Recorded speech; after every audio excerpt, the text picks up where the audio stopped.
So today, we're going to decode a really confusing and honestly painful pattern of behavior. It's a cycle that can leave you questioning your own reality. We're going to break down the mechanics of this chaos, not to stay in the pain, but to help you reclaim your clarity. All right, let's just jump right in with the central secret that pretty much explains everything. The entire dynamic you went through, all those confusing highs and those crushing lows, it wasn't about love and it wasn't about indifference. It was all driven by one thing: their fear. So to really get a handle on this cycle, we have to look past the whole performance and understand the narcissist's core wound. And it's this really deep kind of structural fear of being truly seen for what they believe they are deep down: empty. I want you to think of their entire personality as this elaborate performance. It's a mask, right?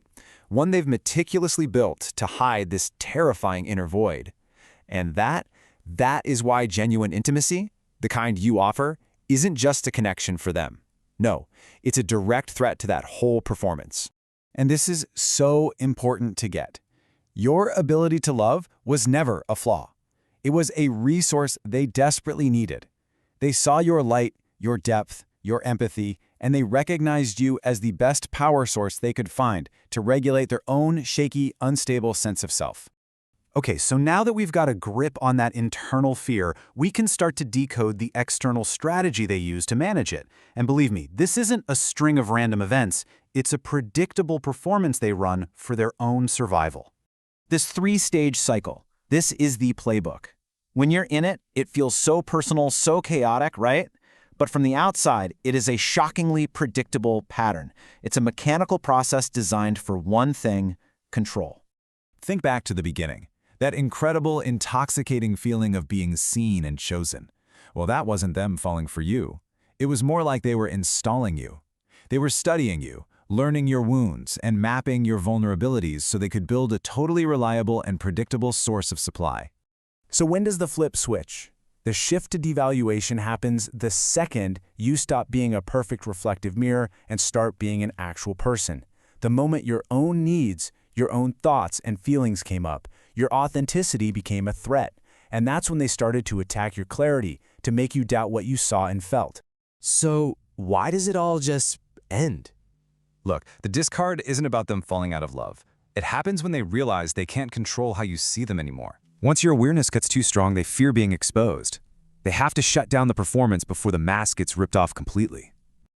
Okay, so if this whole pattern is so toxic, so predictable, why does it feel absolutely impossible to just walk away? Well, the answer isn't because you're weak. It's because there's this powerful psychological hook that gets wired right into your brain. You know what you were feeling? It wasn't some kind of unbreakable loyalty or pure love. It's something called a trauma bond. It's a powerful psychological addiction that basically tricks your mind into craving the very source of your pain. You start mistaking all that intensity for intimacy. Here's probably the best way to think about it: the slot machine effect. They don't give you kindness all the time, right? That would be too easy to see through. Instead, they give you these tiny breadcrumbs, but at unpredictable times.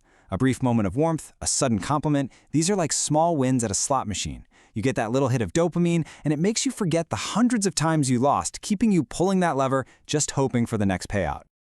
All right, let's talk about something that is absolutely crucial to your healing.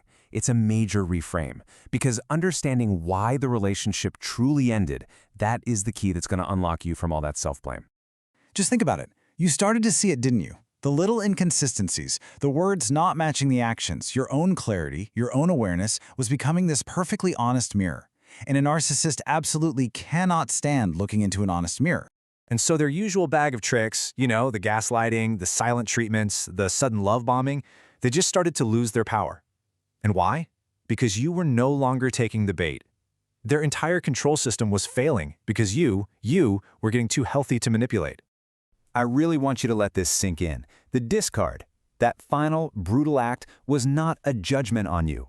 It wasn't proof that you were unlovable or too much. It was simply a system failure, a predictable collapse of their control system. They didn't leave you. Their system failed with you. You know, the sneakiest, most insidious damage this whole cycle does is that profound self-doubt. It makes you feel like a stranger to your own gut feelings. So the work now, it's not about them anymore. It is all about restoring total, unshakable trust in your own perception. Okay, so here's a really practical tool you can start using today to take your power back. Pay attention to your language. Stop using the phrase, "you make me feel," because that phrase, it just hands them all the power to define your emotional reality. Instead, switch to, "I feel." I feel angry. I feel confused. By owning your feelings, you're taking back control. And here's another one. This distinction is huge. The hurtful things they did, they were not mistakes. A mistake is an accident, right? It's unintentional. A decision, on the other hand, is a conscious choice, made when they knew there were other, better options on the table. So why does this language matter so much? Well, calling it a mistake is a tool to let them off the hook.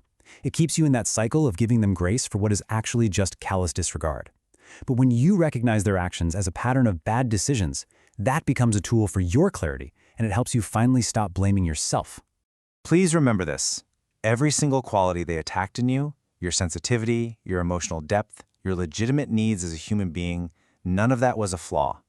Those things are a sign of your health. You were never, ever the problem.